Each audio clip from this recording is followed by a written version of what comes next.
There was once an emperor in China who had no children and needed to choose a successor. He gave each of the thousands of children from across his kingdom a seed to take home and tend for a year. And he told them that the child who tended the seed best would be the next emperor. One boy, named Cheng, faithfully planted and tended his seed. But as the year passed, and the children gathered to compare their plants, Cheng's pot was the only one that showed no signs of life. As the year went on, Cheng did everything he could to make his seed grow, but still his pot remained empty. At the end of the year, the children took their magnificent plants, and Cheng took his empty pot, to go and see the emperor. After examining each plant carefully, the emperor held up Cheng's pot and explained that he had given each child a boiled seed that could not grow. Still, Cheng was the only one who had come with the barren pot. And because of his integrity, the emperor declared that Cheng would be his heir. If you had been given this seed, would you have shown up with a barren pot or a magnificent plant? Sadly, as this fable shows, most of us would have shown up with a magnificent plant, because today, integrity is on the decline. According to multiple sources, integrity is the most important quality a person can have. But what does it mean exactly? A concept elusive to define, and perhaps even more elusive to achieve, integrity can mean honesty, living up to your word, or doing the right thing when no one is looking. However, ultimately, integrity is weighing the right thing against personal gain and choosing to do the right thing. With this definition, I'm sure everybody would like to have a little more integrity, but gaining it is never easy. That's why today I'd like to discuss why it is so difficult to be a person with integrity, the consequences of a life without integrity, and how we can start towards having more integrity in our daily lives. So, to begin, why is it so challenging to be a person with integrity? The truth is, many of our problems can be solved temporarily by sacrificing our integrity. As people, we tend to think in the short term when considering the consequences of our actions. And this is especially true when we are under pressure for an answer, an explanation, or for trying to achieve a goal. One common reaction to such pressure that lacks integrity is to lie. Why did you come to work yesterday? I had a cold. Did you study for that test? Yeah, I studied yesterday. Who ate the cupcake? The dog did. Granted, we take a risk that we might get caught, but with little things, it seems inconsequential. Who really cares if we ate that cupcake? We can study for the test tomorrow when we have more time. So what if we wasted a sick day? Another common reaction to pressure that lacks integrity is cheating or stealing. A study by Donald McCabe, PhD, a former professor of Rutgers University, found that 43% of graduate and undergraduate students admitted to cheating on tests or written work. And another study by the Josephson Institute for Youth Ethics found that 59% of high school students admitted to cheating on a test during the past year. These students' problems are temporarily solved. However, cheating is essentially stealing, even though students may not see it this way. Stealing can present itself in many forms that may not seem like stealing. For example, my mother worked at JCPenney in college, where the policy of the customer is always right was often abused. People would buy dresses for weddings and return them weeks later, claiming they didn't fit, even though the dresses had clearly been worn. One man used a tent for an entire summer before returning it. These stores often had to throw away these returned items, and they lost as much profit as they would have if the objects had been stolen outright. Taking reams of paper home from the office or eating food in the grocery store that you don't pay for is also petty theft, but it's theft nonetheless, and it lacks integrity. Once we become comfortable with these seemingly harmless short-term solutions, we work our way up to more serious actions that lack integrity. Thankfully, most of us will not take this to an extreme, such as grand theft or pathological lying. Dan Ariely, a Duke University professor and author of the book The Honest Truth About Dishonesty, says in his book, we cheat up to the level that allows us to maintain our self-image as reasonably honest individuals. However, even though these actions may seem insignificant, it is the frequency of these actions that makes the lack of integrity such a serious problem. A study by Robert S. Feldman of the University of Massachusetts, Amherst, found that 60% of adults lie, at least once, in a 10-minute conversation. The same study found that, on average, we are lied to as many as 200 times a day. As previously described, 43% of college students cheat. And the National Association for Shoplifting Prevention states that there are approximately 27 million shoplifters in the US alone. That's 1 in 11 people.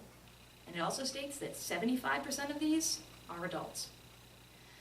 Although in the short term it may seem that acting without integrity is to our benefit, there are actually many negative consequences of this behavior. In the long term, integrity is the most important and rewarding character trait we can have. If caught acting without integrity, there are often disastrous consequences, such as broken trust due to lying, failing assignments or even classes due to cheating, and job loss, lawsuits, and arrest due to stealing. But even if we are never caught, there are still negative consequences. We have to live with the constant fear of being caught in our lies or in our actions. Also the shame, even for small things, nags at most of us. In research by Peter Muras of the Faculty of Psychology and Neuroscience at Maastricht University, shame was positively linked to depression. In other research by Jeffrey Goody of the Uniformed Services University of the Health Sciences, shame was linked to a tendency to withdraw and hide, deny responsibility, ignore the problem, and respond with anger. All of these things cause unnecessary stress. A 2012 article in the U.S. News and World Report stated that lying is thought to increase the release of stress hormones, causing increased heart rate, higher blood pressure, and a weakening of the immune system, making us more susceptible to disease.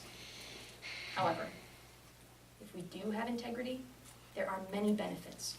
To name just a few, a reputation as an upstanding and trustworthy person, stronger personal relationships, feelings of confidence and self-worth, and better long-term decision-making due to our new perspective. Clearly, there are many reasons why it is so important for us to all have integrity. And even though it won't be easy to attain, there are steps we can all take to cultivate integrity in our daily lives. Author Victor Perechin suggests that the first thing to do when choosing to act with integrity is to decide what falls within our personal definitions of integrity. U.S. President Abraham Lincoln lived by his personal credo, "I am not bound to win, but I am bound to be true. I am not bound to succeed, but I am bound to live by the light that I have." Perhaps your religious teachings or your family's values guide your definition. Some values are defined by society, while others are defined person to person. What's important is that you decide on your definition and commit to it.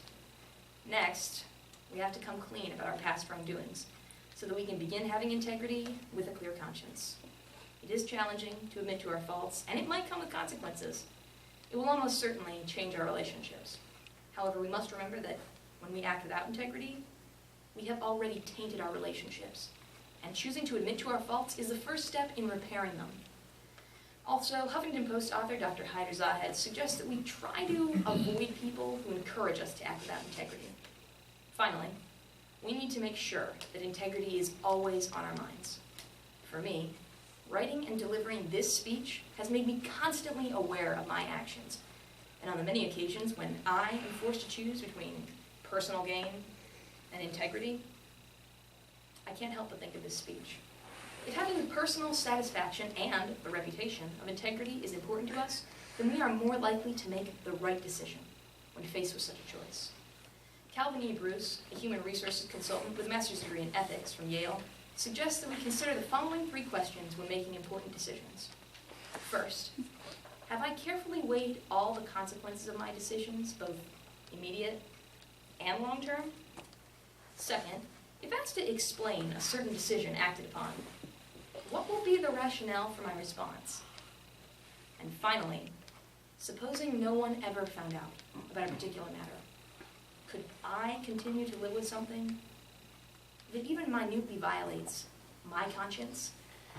By answering these questions, asking these of ourselves, and answering them honestly, our choices will show our integrity. So, now what? Now, it's time for us to become conscious of where a little more integrity could benefit us.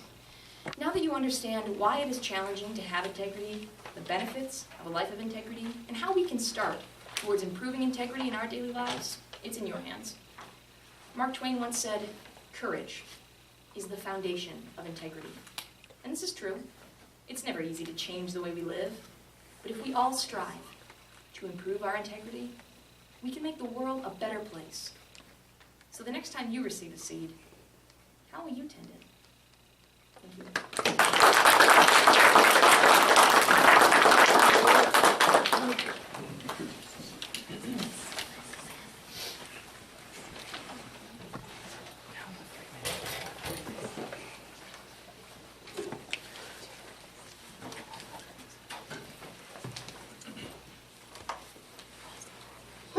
and welcome to Flight 4B7 with service from Miami to San Francisco. It looks like a wonderful day out for flying. There is some weather coming in from the east, but we should be well on our way before then. So, sit back, relax, and we'll be leaving momentarily. Yeah, leaving momentarily. That's what they want you to think. They always say, oh, we'll be leaving momentarily. It'll be a smooth flight. We'll even get there early. Not likely. Looks like that storm's coming in pretty quick. Hell on Wings by Dave Barry. I'm on the airplane, strapped to my seat, with no way to escape. For an hour now, we've been taxiing around Miami International Airport, while lightning tries to hit us. Earlier I might have thought, maybe the pilot will just take off and fly us to our intended destination. But now, I'm starting to root for the lightning. Because a direct strike might silence the two women sitting in front of me. There's only one empty seat in between them, and both of them are speaking at a level that would be appropriate if one of them were in Cleveland. Also, both of them have Blitherer's disease, which occurs when there's no filter attached to the brain, so that everything the victim thinks of, no matter how minor, comes blurting out of their mouth. That means the rest of us passengers are treated to repartee such as this. Well, I prefer a window seat. Oh, not me. I always prefer an aisle seat.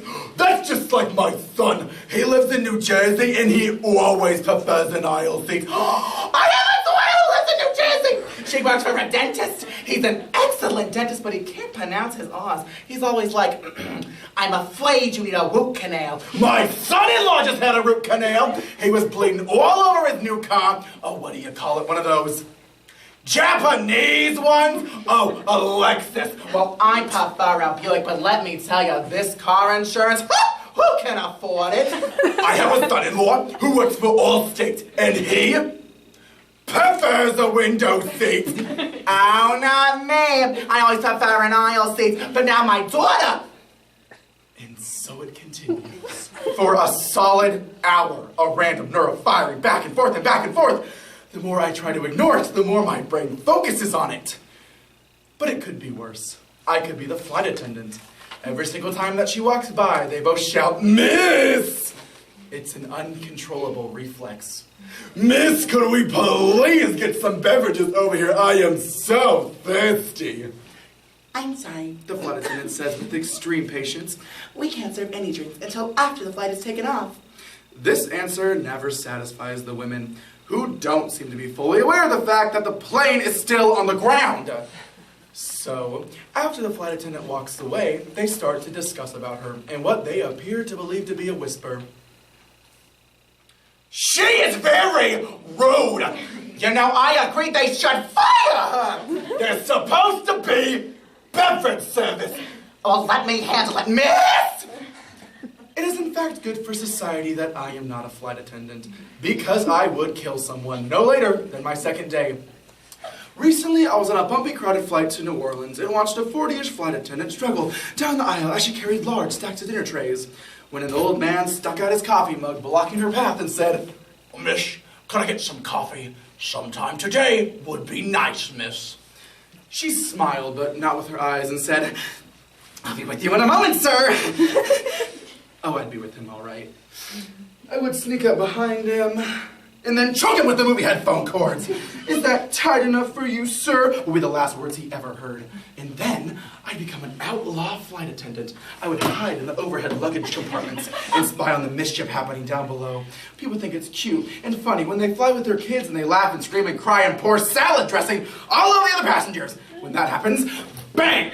Out pops the avenging flight attendant of doom. My secret identity concealed by a barf bag with holes cut into it. Then I would snatch up the child and say, I'm sorry. Due to FAA regulations, I'm required to have this child raised by someone more civilized, such as, wolves. Then if they would try to resist, I would tie them to their seat. Insane? Yes, I'm insane, and you would be too. You gotta listen to this all day. Oh, it is so hot in here.